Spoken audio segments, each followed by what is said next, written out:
Welcome to the All About Scent Work podcast. In this podcast, we talk about all things scent work. That can include training tips, a behind-the-scenes look at what your instructor or trial official is going through, and much more. In this episode, I wanted to talk about pressure. Are we supposed to be avoiding it, or are we supposed to be leaning into it? So before we start diving into the episode itself, let me do a very quick introduction of myself.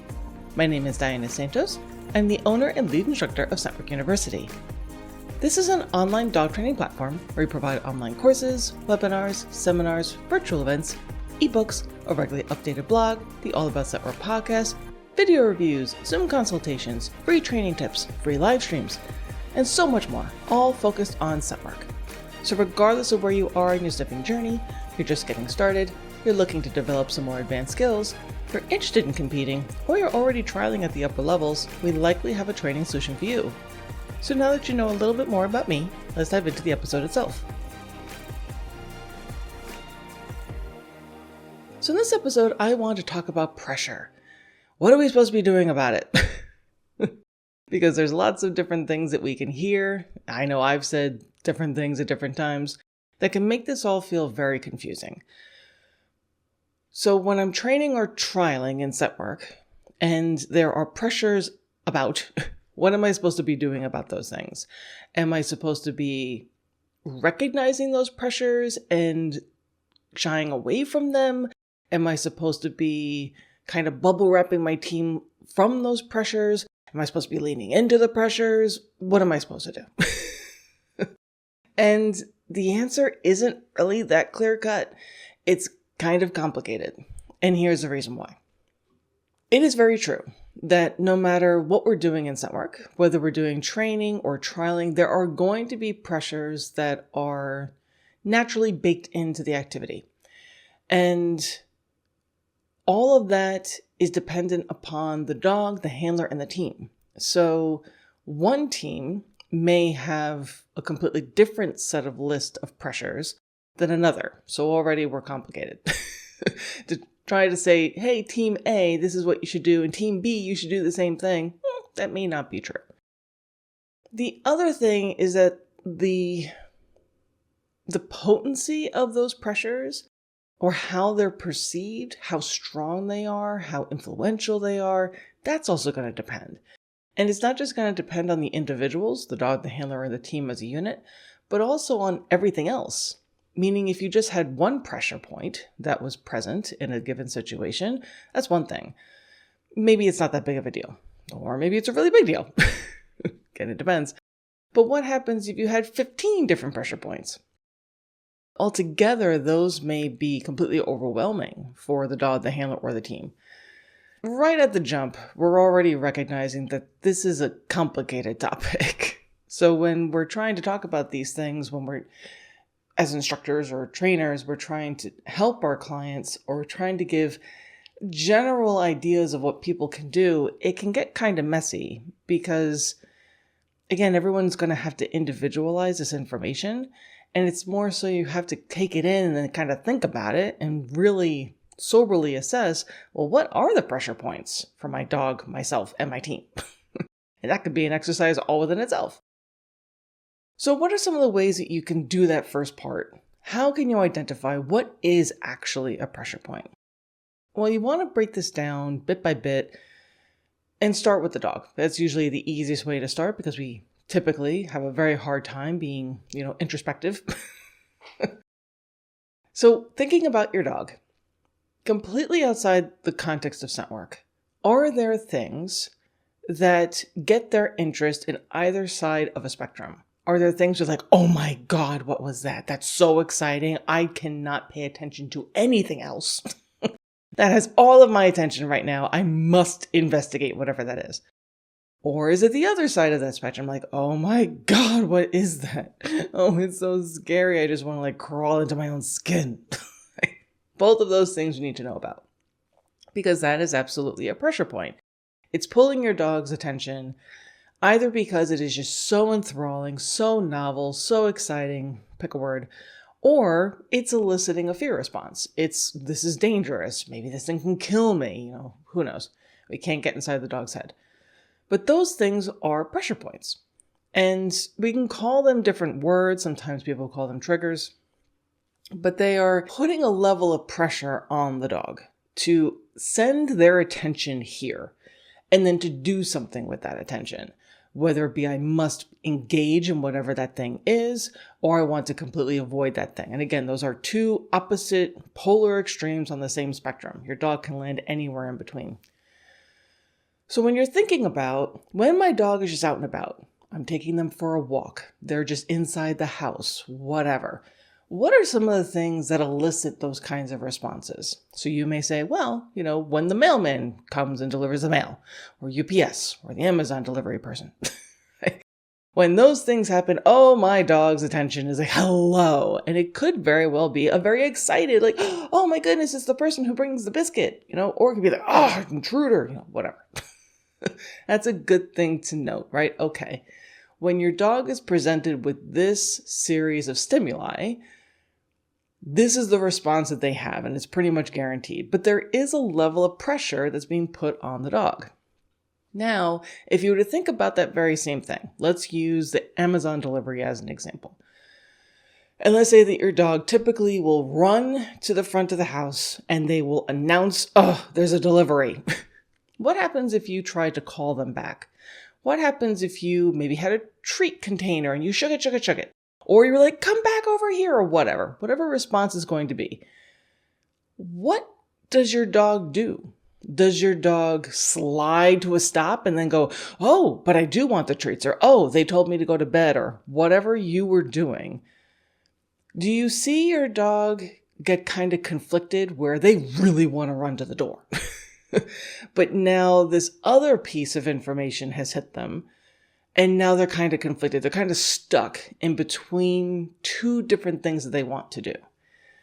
That's the kind of thing that we're trying to avoid in our searches, is we could have different pressure points that are calling to our dogs. And then on top of that, we have the expectation of what we want them to do. So it could very well be the same type of scenario. You're tackling an interior search. Your dog is happily working along. And all of a sudden, maybe it sounds like someone knocked at the door, right? Maybe you're at a trial as an example, or you can even be at a training center and someone is trying to get into another room, but you can hear the knocking from where you are. And it elicits that automatic, oh my goodness, there's someone at the door.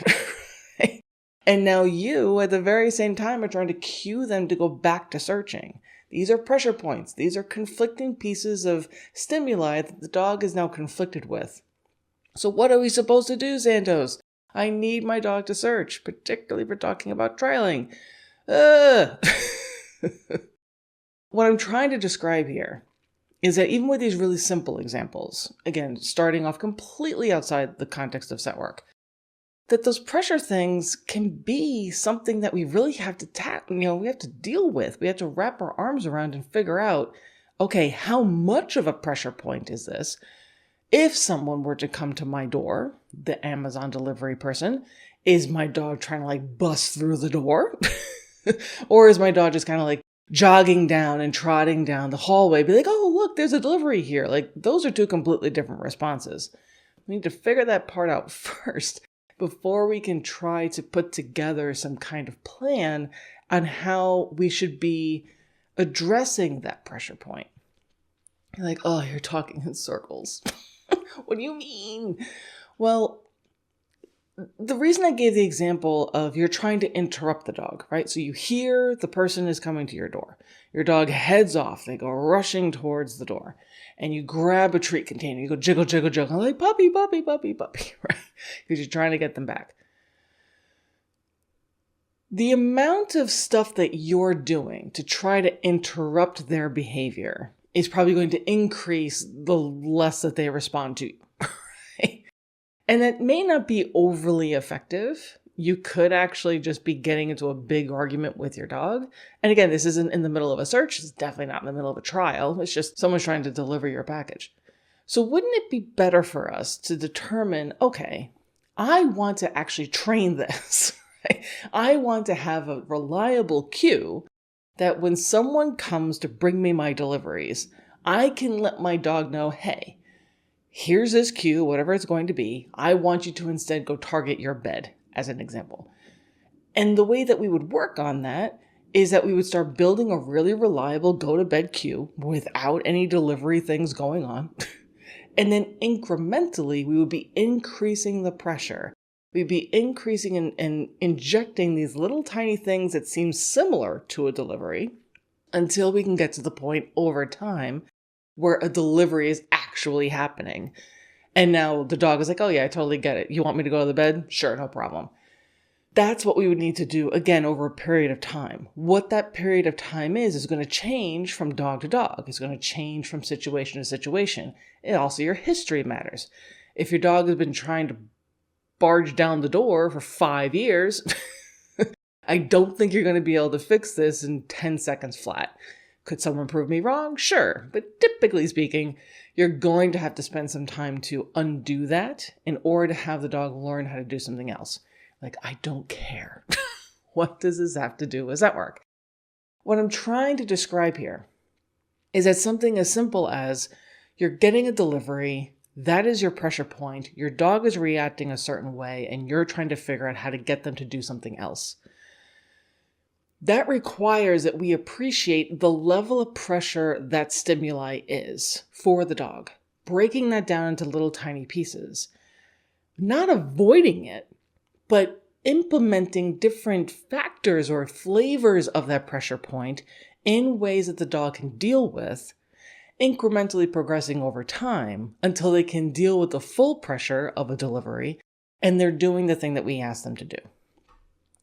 In theory, it's the same exact thing we're talking about our searches, where things get complicated. And why I started at the very beginning of this podcast, like, well, blanket things may not be such a good idea for us to put out there, is that every single dog and every single person, every single team are going to encounter different levels of pressure inside of their searches. And many of those pressure points may be compounded where there are lots of little pressure points, or there could be lots of big pressure points, depending. So trying to say, okay, well, I'm just going to lean into that pressure as a blanket statement may not be such a great idea, because you may not get the response that you're hoping for. That may not be building resilience. That could just be teaching your dog learned helplessness, because they're like, wow, I couldn't deal with this before, but now you're really pushing me into this situation and I really can't deal with it, so I'm just going to give up. We don't want that. That's very bad. So what do we do, Santos?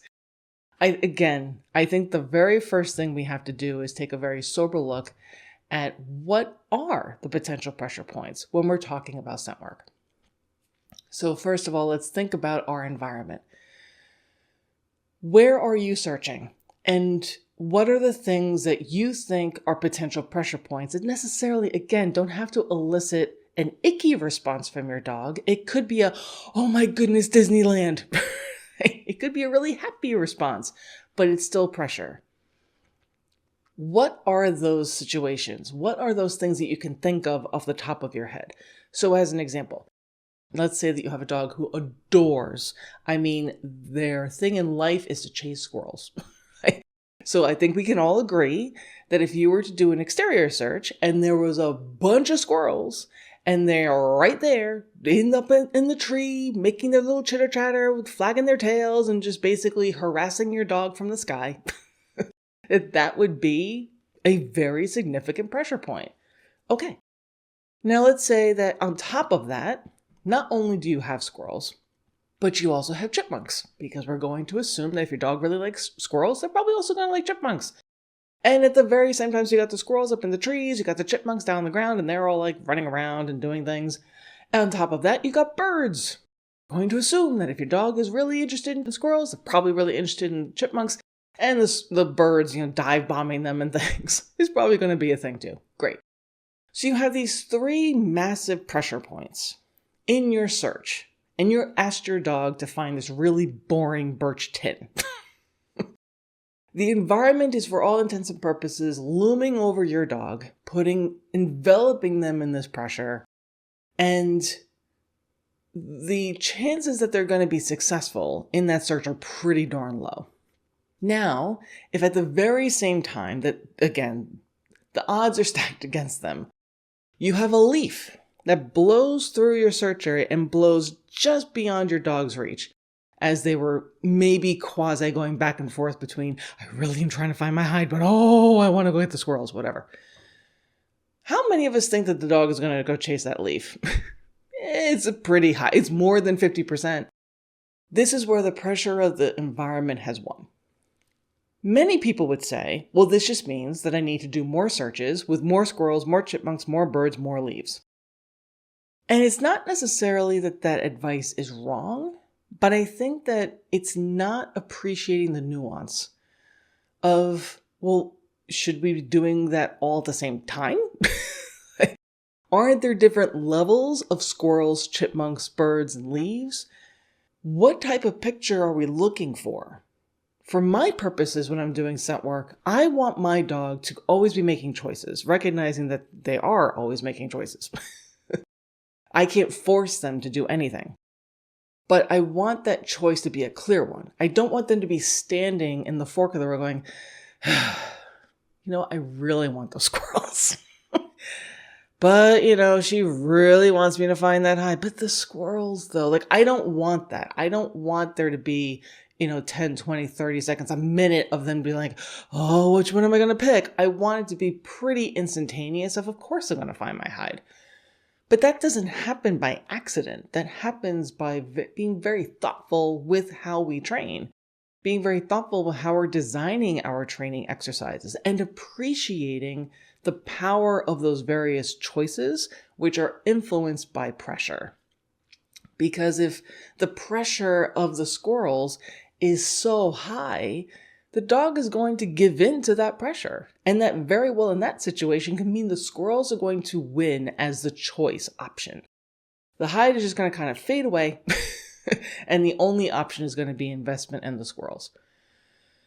So when we give as instructors and trainers these blanket things of you should be leaning into pressure, I think that we need to be myself included, be a little bit more careful to be like, well, maybe that's true. I don't want people thinking, well, my dog really likes squirrels. Oh, we're never going to do searches outside with squirrels ever again. That's shying away from pressure. I don't think that's a good thing. But I think we need to appreciate what that pressure really entails. What does it mean? And how can I use that as an opportunity to break it up into the tiniest of little pieces so it's not so much of a pressure point anymore, but appreciating what it represents now. And also appreciating that while I may be able to lessen that pressure, I may never be able to have it go away. That's another important piece. So let's stick with the squirrel example. Let's say that your dog isn't just interested in squirrels. They're not just excited by squirrels. They are obsessive about squirrels.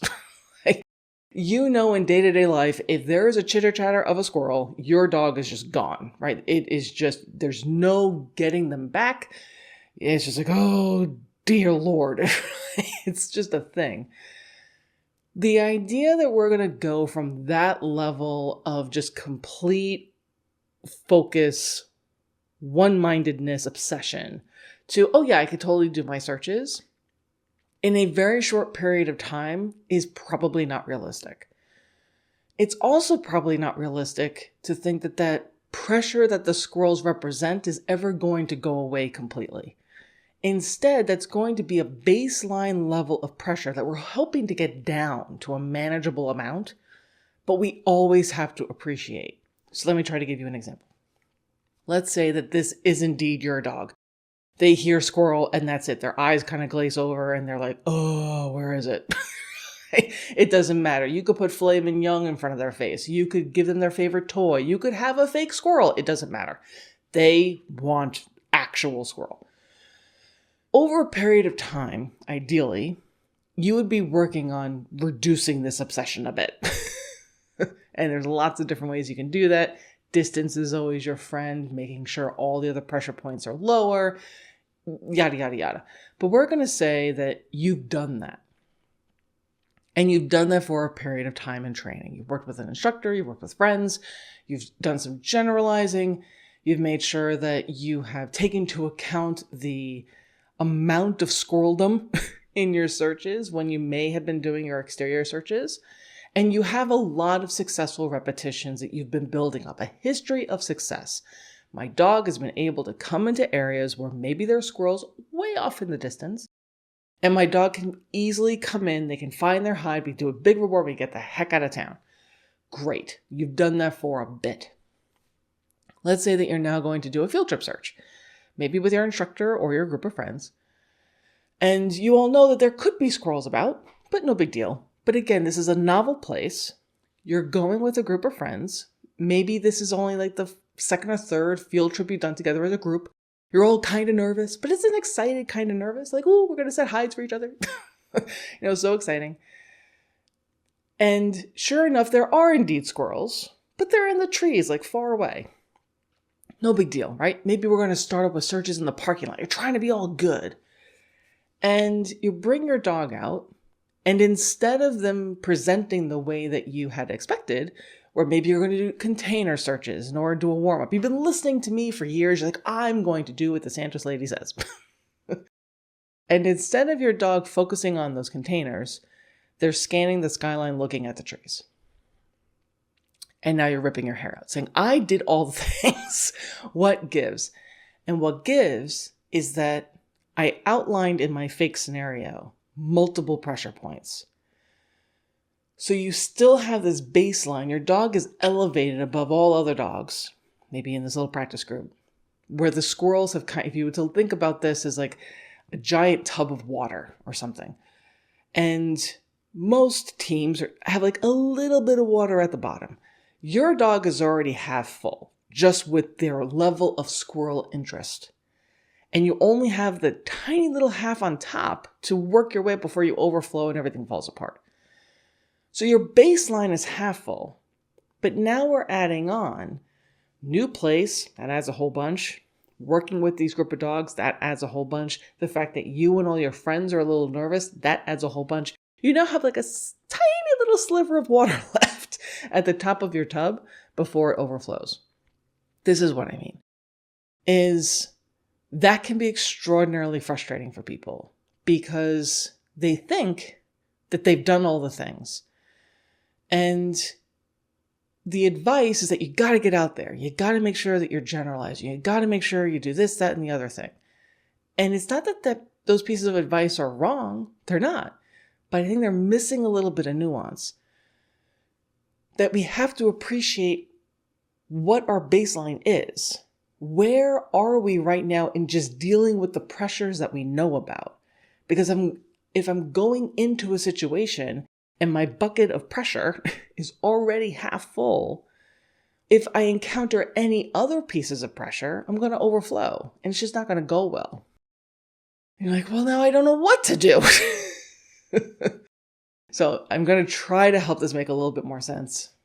This podcast is more so to get you to think a little bit more as far as the decisions that you're making and how you're thinking about some of these pieces of advice that, again, myself and everyone else will give.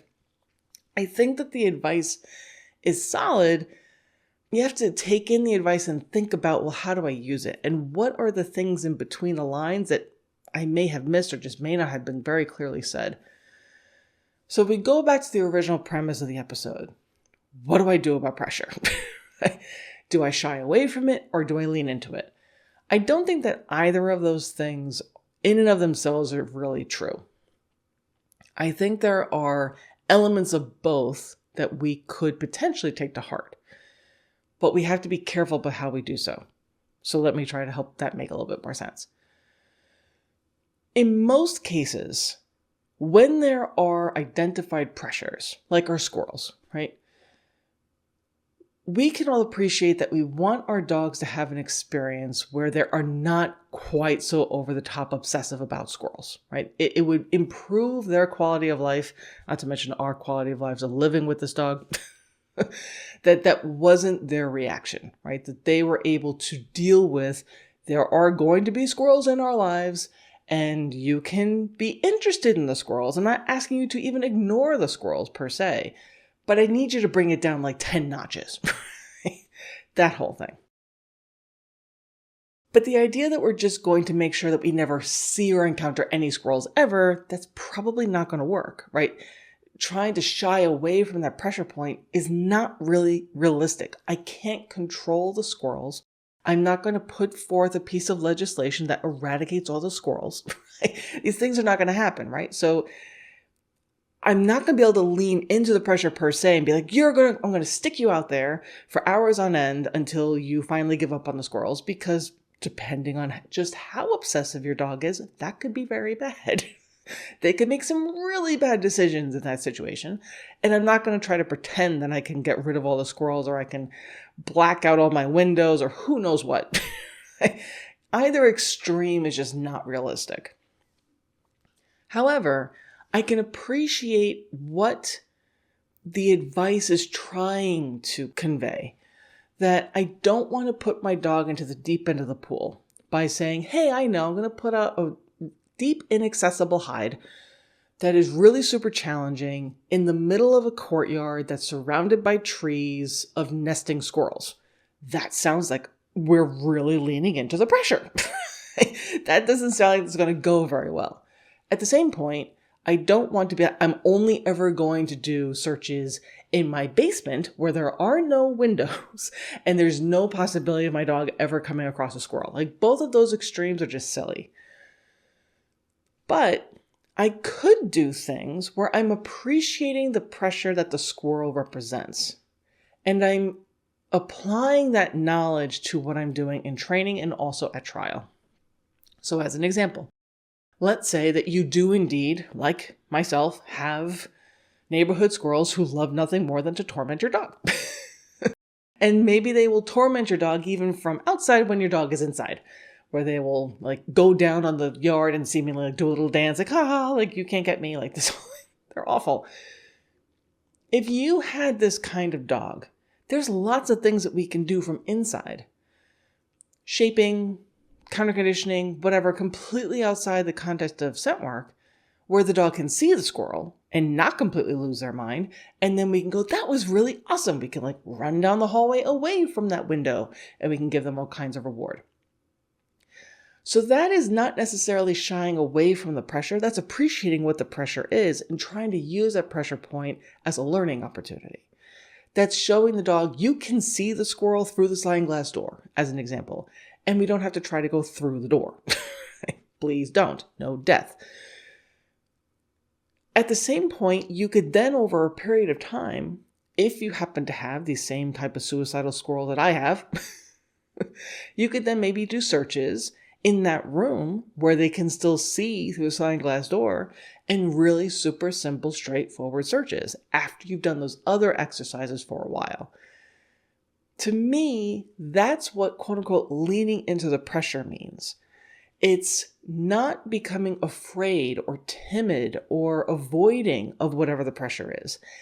It's appreciating what the pressure truly represents, how challenging it is, how it challenges the dog, and then designing things to say, okay, can we develop skill sets that can better deal with that pressure? All of this is more challenging than I could possibly cover inside of a podcast episode. And that's kind of my point, is we want to, how can I put this? I want to make certain that people, if you catch yourself saying things such as, oh, I see that this trial is going to be held at, let's say, a working farm, as an example. There's no way my dog is going to be able to search there. So we're just not going to be able to go. Okay. My immediate response is, well, why? Right? Because that sounds like, well, maybe there are things that we could work on in training so that your dog could actually search there. To me, that's an example of avoiding pressure, of shying away from pressure, where instead we should be viewing the potential pressure points as training opportunities, as ways of broadening the dog's skill sets, broadening the skill sets of myself as a handler and us as a team. That doesn't mean that if you are recognizing that trying to search where maybe there's horse cookies everywhere and your dog is like, oh, delicious. And you're like, oh, so disgusting. That's not to say that I'm suggesting that today you should go out and find a working farm that's filled with horse cookies and put your hides right next to those horse cookies and hope for the best. That's literally not what I mean. And that's the part where I think people, they get confused and then they get really super frustrated because it blows up in their face. Instead, I don't know if I'm being effective in any way, shape, or form, but I'm trying to highlight that I don't want people to shy away from that kind of situation. I don't want them to have this immediate visceral reaction of, oh, I can't do that because it's going to be challenging for me and my dog, particularly something like that's environmental, such as that. Of, well, my dog is going to be really super distracted. My dog is going to want to eat the horse cookies or whatever. And this is where I'm going to assume that many of my colleagues, they land on the same place where they're like, no, that's totally wrong. You want to lean into that opportunity. You want to train for that. This is a golden opportunity for you. You've recognized this is hard. Well, now we should train for this. And I agree with an asterisk. It's again, if you have a dog who's just like, oh, look, horse cookies, how delicious. But you have another dog who is, oh my God, horse cookies. And they're just trying to eat. They're not just like doing a little sampling, a little nibbling here and there. They're like consuming as much as they possibly can. They're even kind of getting kind of possessive over it. They're resource guarding over it. And again, the eyes are glazed over. It's just a whole thing. That's a completely different situation. And trying to encourage someone to just, again, go to a farm that you can find and hope for the best, not the best piece of advice. Santos, you're making my head hurt. What is it that I'm supposed to do? Okay. What I would want to encourage everyone to try is to think about, break it up between the three different parts. Break it up between your dog, yourself, and your team.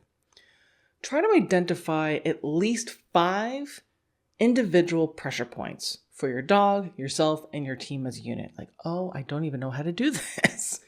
Think about what gets your dog really super excited. Maybe what gets them a little bit worried or concerned.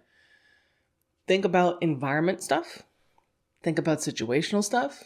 Think about movement, noises, novelty, whatever. Do the same thing for yourself.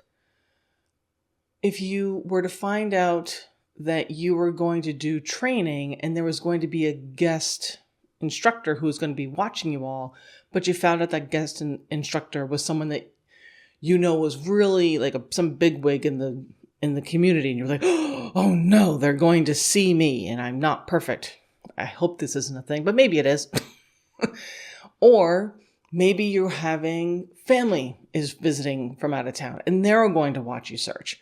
And your instructor says, okay, all your hides are going to be blind today. And it's an unknown number. And, we could have any number of hides and they could be really super hard, really super easy, and go. And you're like, oh no, whatever the case may be. Or it could be that you're really super excited about something.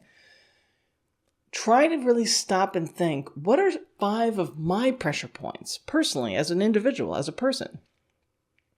And then think about for your team, when you and your dog are doing things together, what are the pressure points? What are the places where you think that there are times when you're just not in sync? When there's maybe bits of confusion, things are kind of disjointed, where it's just not gelling as much. If you can figure out 5 for your dog, 5 for yourself, and 5 for your team, I think you're going to identify that there may be some overlap, but lots of opportunities for things that you could potentially break down into smaller pieces. And you can also recognize, you know what?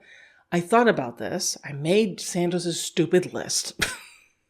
And my 5 pressure points. It took forever. I hated it.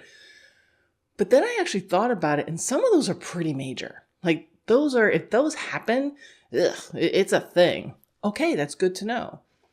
Then you want to think about, what do I do about that, right? And think about what your visceral reaction if you were presented with that pressure point. Let's say that for you, let's say one of your pressure points is time. is that if someone were to give you a short amount of time in order to complete a search, your blood pressure goes up because then you're like, oh, I don't know how to do anything. Suddenly you alert, what's alert? You don't know how to hold your leash. It's just a whole thing. So what if someone didn't just give you a short amount of time? They gave you like a ridiculously short amount of time. Like they didn't give you like a minute to tackle the search. They gave you 25 seconds. What is going to happen? What is the emotional reaction that you're going to have? And what are you thinking that you're going to do? I would argue that there's lots of people that if that were a thing, that they just wouldn't do it. Like it would be so significant an amount of pressure. They'd be like, yeah, I tap out. I'm not doing that. That's ridiculous. And I'm not saying that that's necessarily the wrong reaction, but I think it's highlighting that, okay, yeah, we jumped way into the deep end of the pool. Is there a way though that we can work our way up to where we could potentially work for a search where we only have 25 seconds to find however many hives we can find? And it's not just a mad dash. We're not just dragging our dog around the search area. We're actually still searching as a unit. So what I'm asking everyone to think about is when you're thinking about your searches, training or trialing, what are some of these pressure points, again, for your dog, for yourself, and for your team? And when you're gathering this information, try to categorize them. What is a big pressure point and what's maybe not so much? And what could those pressure points altogether, how could they raise the amount of pressure inside of our bucket of pressure? How close are you to overflowing? And what are some of the ways that you could potentially design your training so that you're not just simply putting blinders on, be like, oh no, I don't want to think about those pressures. We're just going to pretend they're not there. That's not good. But how can we also make sure that we're not just saying, let's dive into the deep end of the pool and just flood ourselves with pressure? That's also not a good idea. So how can you design something for your team that is pushing the envelope just enough so that you're getting right to that edge? You're getting a little outside of your comfort zone for your dog, yourself, and your team, but you have success. Then you back off, you do some latent learning, you think about it for a little bit, you do some other searches that you guys know that you can do, and then you push the envelope a little bit more. How would you be able to put that all together? Because I'm going to go out on a limb and say that if we're really super honest about this, everyone's approach is going to be a little bit different. And that's really what I wanted to get across with this podcast episode that took almost 40 minutes. Is, as a general rule of thumb, I think that the advice of you shouldn't avoid your pressures, you should lean into them. I understand where it comes from. I've even said the very same thing. But if we stop to think about it, it's too simplistic. And I don't want anyone to take that advice and run with it and say, okay, with our squirrel example, I'm going to go find the center of squirrels and I'm going to set up a search there. And I'm also going to make that search really super hard. That's not what we mean. And I also don't want people to think, for the squirrel example, my dog can never do searches with squirrels, because that's not true. They may very well need to have different types of searches. You may have to come to that situation with a different set of skills and expectations and cues and routines in order to support your dog to recognize what this pressure truly represents. That again, your bucket is already half full, where everyone else is starting off this search and their bucket is practically empty. They have a lot more room to work with than you do. That's not a problem, as long as we recognize that part. I'll just wrap this up here, and you're like, oh, please. My poor ears.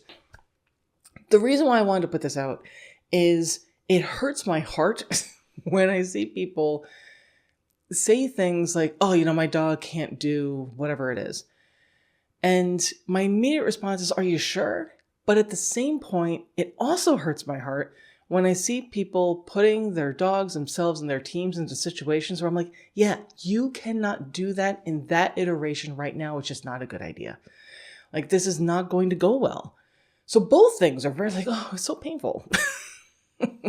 So I don't want anyone to just brush off, be like, oh, whatever it is, that's it. We can't do that. We can't search where there are, doors are going to close inside of our interior because the noise. You could probably work through that. Does that mean that I want you to put your dog inside of a big booming room and just slam doors incessantly until they give up? Of course not. Please don't do that. But that's what I mean is I don't want anyone to take either of those extreme stances. I want instead for us to better appreciate what those pressure points are and come up with a real customized, realistic plan on how to deal with them so that we can be the best team that we can be. And it's not in comparison to anyone else. It's recognizing the level of difficulty that this pressure represents. And it could very well be that, let's say for a really super obsessive squirrel dog who was maybe, for our scenario, if you put them next to a sliding glass door when they were inside and squirrels are outside, they were trying to go through the door. Oh my God, that's very bad, right? I think we could all agree that's not good. If you got to a point where the dog could see the squirrels from inside when the squirrels are outside and they're not trying to bash down the door, that's a win. Does it mean that your dog is going to be able to do a search? Maybe not. Like maybe that is too much for right now. Maybe it's going to be too much ever. Who knows? Depends again on the level of pressure. But that's my point is I wouldn't want to make a blanket statement of no, that dog must be able to search where there's a squirrel like 6 feet away from them. Maybe not. Maybe that's the entirely wrong thing to suggest for that team. And I care more about their day-to-day success. I love scent work. I'm passionate about it. I want every single dog to play. But I never want scent work to be used as an excuse to introduce more stress and strife into someone's life. Whether it be that now they're retreating from things because they don't want to have those experiences because maybe it'll mess up my searches. Or that they are overdoing it in the other direction and it's making things worse. I don't want anyone to make any of these incorrect assumptions. I don't want people to retreat unnecessarily. I don't want them throwing their dogs in the deep end of the pools. Instead, I want everyone to appreciate what the pressure points are. Every single team has pressure points. Every single dog does, every single person does, every single team does. If you know what those pressure points are and how it is that you can work on them, you can make it so they're not overtaking your life and they aren't overtaking your searches, but that's going to look different for everyone. And your success should be something that you define, not that someone else defines. And if you have multiple dogs, the success you have with dog A may look entirely different than what you have with dog B, and that's entirely fine. And those success points can change over time. Where let's say for our obsessive dog with the squirrels, maybe you start off like, I just want them to be in this room and not try to go through the sliding glass door. I think that's a really good goal. But maybe you work on that for a while. And now, your dog can do a search inside that room. And they are like, yeah, no, the squirrels are out there, no big deal. Maybe then over more time, you can have that door open and you can have part of your search inside that room and part of your search on the porch. And maybe even with more time, you're able to have searches on certain parts of your yard while the squirrels are doing their squirrel thing. And your dog is really super happy and focused doing their search. But you know that if you do these searches in other parts of the yard, the pressure is too high. Then we don't have to do the searches in those parts of the yard. Maybe ever. But I hope that makes sense that think about for that situation, right? I swear I'm almost done. Is you had a dog who, for day-to-day life purposes, people are like ripping their hair out, like, stop trying to go through the door. Like, oh my God. But then through training, not just in scent work, but just generally speaking, they were able to help the pressure lessen enough. So the dog can now do all these things. Can they do everything? No. Do they have to? No. So I hope this makes sense that if we appreciate how all of this should be customized is so important. Being honest about where we are right now, what our baseline is, how much is our bucket of pressure filled, and where is that going to be like for the foreseeable future. If I'm dealing with it like a tiny little drop of pressure in my bucket and I have a whole big bucket to fill up, okay, my approach is going to be entirely different than if my bucket is 3/4 full and I've got this tiny little sliver on top to play with. Well, no, different choices. So I hope this somewhat kind of maybe helped. Like, I don't know. I don't even know what my name is anymore. I hope that's not the case. But this is going to be something I'm going to be talking about with my fellow colleagues for a little bit with our different podcasts and live streams and stuff like that. Because I do think that what I want to make certain that we're doing, I want to make certain that I'm doing, is be clear, because I am concerned with how advice is received and what people are hearing when they hear advice. And again, it's not necessarily the advice is wrong. As super generally, it could be great. But then when you start getting to the nitty gritty of it, like, okay, well, how is this going to apply for your team? What are the things that you're going to do? And if you do have multiple dogs, you may have to really personalize that stuff. So expect to hear more things about that. As always, feel free to let us know if you have any questions or comments about this episode. I always want to hear what you guys are thinking. So you can comment on our social media as well as our website where we're posting this episode. Also very exciting if you made it to this part of the podcast episode. We are launching a new community site. Very exciting stuff. So this is going to be a place, because social media is not the best. This is going to be a place where we can all connect and talk about scent work, and you don't have to be bombarded with a bunch of other stuff. You can just focus on the things that you actually care about.